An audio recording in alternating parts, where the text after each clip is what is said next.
اچھا जनरल साहब, इसमें एक बात मैं आपसे पूछना चाहता हूं कि फौज भी शामिल है डिसीजन में. बंद करने में तो कहते हैं सिर्फ फौज शामिल है, लेकिन इसमें कहते हैं कि सिविलियन और फौजी दोनों शामिल हैं और उनकी कंसेंट इसमें मौजूद है. फौज ने क्यों माना? सिर्फ इकोनॉमिक गेन था क्या? उनके पैसे रुके हुए थे इसलिए वो परेशान थे? क्या मसला क्या हुआ जी? नहीं, इन पैसों के साथ फौज ने तो पहले ही कह दिया था कि जी हमें तुम्हारे पैसे नहीं चाहिए, और फौज ले भी नहीं रही थी इनसे. जो डायरेक्ट एड थी वो नहीं ले रही थी, क्योंकि मेरा ख्याल है कि हमें चाइना के साथ हमारे मामला बहुत अच्छे हो गए थे. क्योंकि जैसे जैसे हम इनसे दूर हटेंगे तो चाइना और ईरान दो मुल्क हैं जिनके करीब हम होंगे. तो रूस के साथ भी अब नया रूस जो है वो भी आपको पता है कि IPP के वो देना लग गए हैं, पैसे भी देने के लिए तैयार है. तो ये सारी चीजें हैं जिसको आप देखें तो फौज को तो शायद, लेकिन अगर फौज ने ये फैसले में शरीक है तो ये गलत फैसला है. इसका ये मतलब नहीं है कि फौज की क्या, आखिर परवेज मुशर्रफ भी तो फौजी कायद था, गलत फैसला किया था ना उसने, तो क्या हमें उसको कबूल कर लेना चाहिए क्योंकि ये फौज का फैसला है? ये अब हमें इस माइंड फ्रेम से बाहर निकलना चाहिए कि अगर फौज बीच में शरीक है तो हम मान लेते हैं, उसको ट्रस्ट करते हैं. अब मेरा ख्याल है कि ये बात नहीं है. अब आपको अपने इंडिपेंडेंट एक कौमी सतह के जो कौमी मिजाज के मुताबिक और कौमी ज़मीर के मुताबिक फैसले हैं उनको कबूल करना चाहिए. अच्छा, क्या लगता है जनरल साहब, आप चीन का आपने जिक्र किया, वो तो खैर हमारा पुराना दोस्त भी है, लेकिन अब एक नई सूरत में सामने आ रहा है. रूस दोबारा एक्टिव हो रहा है. प्यूटन का आपने जिक्र किया, पाकिस्तान की वो शायद हेल्प भी करना चाहता है, पाकिस्तान से ताल्लुकात भी शायद बनते जा रहे हैं.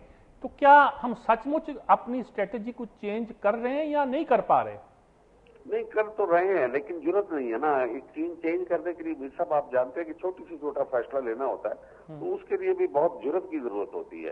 तो वो जुर्रत इनके पास, जुर्रत रंदाना तो दूर की बात है, लेकिन जो एक ऑर्डिनरी जरूरत है वो इनके पास मौजूद नहीं है.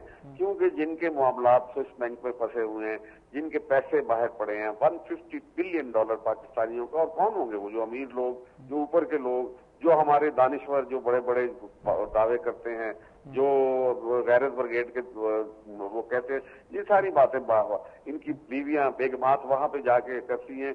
ये अम्बिलिकल कॉर्ड जिसको कहते हैं, इनके लिए काटना बहुत महाल है, लेकिन इसको कटना चाहिए.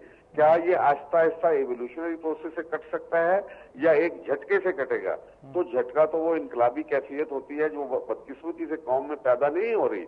अभी एनार्किक कंडीशन पैदा हो रही है, कौम का फोकस ठीक नहीं है. तो कौम का फोकस कौन बनाएगा? पॉलिटिशियन बनाते हैं. पॉलिटिशियन के लिए बड़ा वक्त इम्तिहान है कि वो जो चाहे इमरान खान तो खुल के कल उन्होंने बात की, बड़ी अच्छी बात है, लेकिन पार्लियामेंटेरियन जिन्होंने ये कहा था कि मुत्तफिका फैसला किया था, वो पॉइंट सारे दिए थे जिसमें ड्रोन अटैक सरे फहरिस्त था. यहाँ से स्पाई नेटवर्क, उनका जासूसी का नेटवर्क, उसको लपेटना जो बहुत इंपॉर्टेंट बात थी. मजीद और बातें थी, तो ये तो माफी तो कोई बात ही नहीं थी.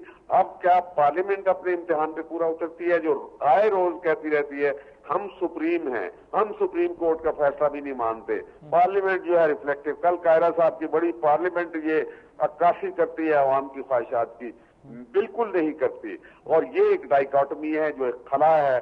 जब तक ये पार्लियामेंट पूरा नहीं करती वो अपनी इफादियत को, फिर ये जमहूरियत कोई जमहूरियत नहीं है, बल्कि ये आमरियत से भी बदतर एक कैफियत है हमारे लिए.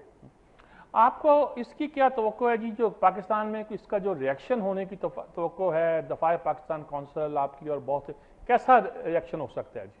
तो देखें जी, बात यह है कि इतनी गोल्डन अपॉर्चुनिटी है एक तहरीक बनाने की कि चारों सूबों में से सप्लाई लाइन गुजर के जाती है. हर शहर के पास से, हर गांव करिए के पास से गुजर के जाती है. अगर हर जगह इसको रोकने की मज़ामत की पूरअमन तरीके से, जमहूरी अंदाज में जो हमारा हक है उस तरीके से की जाए, तो एक बड़ी तहरीक जो जिसकी बहुत कमी महसूस हो रही है वो इस वक्त बेदार हो सकती है.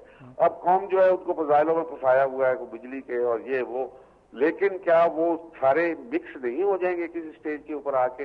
यानी अमेरिका को जो नफरत करती है कौम इस वक्त, और आपके 70% से ऊपर लोग जो अमेरिका को एनिमी नंबर 1 कहना शुरू कर दिया है, उनके अपने सर्वे हैं ये सारी चीज बताते हैं. तो फिर ऐसी सूरत में क्या ये कैटलिस्ट साबित नहीं होगा एक बड़ी तहरीक के लिए? लेकिन क्या हम बाकी तहरीक पता कर सकेंगे या हम एक खाना जंगी और एनआरकी का शिकार होकर रह जाएंगे? ये एक बहुत बड़ा सवाल है जो आप जैसे दानिशवरों को कहीं बैठ के सर जोड़ के इसके ऊपर गुफ्तगू करके इसका कुछ फैसला करना चाहिए. बहुत शुक्रिया जनरल साहब आपका, आपने बहुत हमारी रहनुमाई की. बहुत ही सेंसिटिव इश्यू है ये, बहुत शुक्रिया आपका जी. इसी के साथ लेते हैं हम एक वक्फे के बाद हाजिर होते हैं.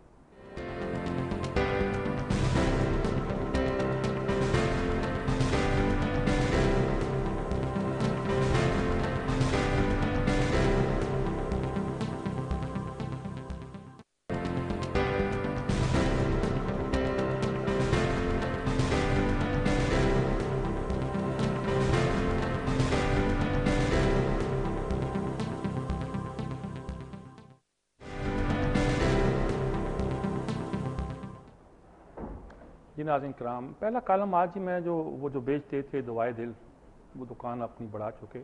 یہ کالم اوریہ مقبول جان کا ہے جو نسیم انور بیگ صاحب کے بارے میں ہے. جی نسیم انور بیگ صاحب، ایک اور بھی نسیم انور ہے، میں ان کو، یہ اسلام آباد کی ایک بڑی ایک کھینچنے والی شخصیت تھی. مجھے ان سے نیاز حاصل نہیں رہا، افسوس. کئی بار خیال آیا کہ اسلام آباد جاتے ہیں تو یہ یونیسکو کے ایک اعلیٰ افسر رہے تھے، اور وہاں سے واپسی کے بعد بڑی سکون کی زندگی یہ اپنی اسلام آباد میں گزارے تھے. ان کا گھر مرکز تھا اہل دانش اہل فکر کا. کچھ صوفیانہ روحانی خصائص بھی ان میں موجود تھے، کچھ نہیں کافی موجود تھے، اور لوگ ان کے ہاں آتے تھے، ہر طرح کے لوگ آتے تھے. ایک مجمع تھا ان کے ہاں، لوگوں کو اپنی طرف کھینچتے تھے. اسی میں ابھی کل پرسن ہارون رشید نے بھی ان پہ کالم لکھا ہے، وہ بھی ان کے ہاں جاتے تھے. آج اوریہ مقبول جان کے حوالے سے معلوم ہوا کہ وہ ان کے پاس جاتے تھے اور وہ اپنے ساتھ والی کرسی پہ بٹھاتے تھے، باہر چھوڑنے آتے تھے، بڑی محبت کرتے تھے اور کہتے تھے کہ یہ گویا صدقہ ہے مدینے والے کا کہ مجھے آپ سے ملاقات ہو گئی. محبت کا اظہار. اور کہتے دو چیزیں ان میں تھیں، ایک تو تھا عشق رسول، بلکہ شاید لفظ کیا ایک مدینہ اور دوسرا پاکستان. ان کے دو عشق تھے، ایک مدینہ اور ایک پاکستان. کہ دونوں کو کیسے ملا دیا.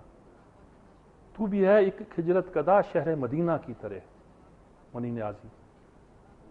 یہ ملک بھی جو ہے نا، یہ اللہ کے نام پر بنا ہوا ہے. اچھا، جو وہ لوگ کمال کے لوگ ہوتے ہیں جو اپنے، جن کو ایک عشق ہوتا ہے اس خاک سے، حرمین شریفین سے، اور خاص طور پر خاک مدینہ سے، اور ان کو عشق ہوتا ہے پاکستان. جب میاں شریف کا انتقال ہوا نا جی، تو بہت سے لوگوں نے بہت کچھ لکھا. جی میں نے ایک سمپل بات لکھی، اور خود تھوڑی لکھی، میرے ذہن میں آئی، میں نے لکھ دی. جی میں نے لکھا، دیکھیے اللہ نے ان کا حرمین شریف میں رہنا اور وہاں ان کی ساری قربانیاں اتنی قبول کر لیں کہ لوگ تو وہاں دفن ہونے کی خواہش کرتے ہیں. اللہ نے کہا کہ تو یہاں ہے، یہیں کی خاک تجھے مل سکتی ہے، لیکن مجھے پاکستان سے بھی اتنا خیال ہے اور تیری پاکستان سے محبت کا بھی اتنا احساس ہے کہ تجھے اسی کی مٹی میں واپس بھیج رہا ہوں. تو کبھی کبھی یہ ہوتا ہے کہ پاکستان کی محبت اور مدینے کی محبت جو ہے، یا حرمین شریفین کی محبت، تو انہوں نے کہا کہ ان کے پاس کچھ نہیں تھا سوائے اس چیز کے کہ وہ مدینے سے محبت کرتے تھے، پاکستان سے محبت کرتے تھے، اور لوگ آتے تھے.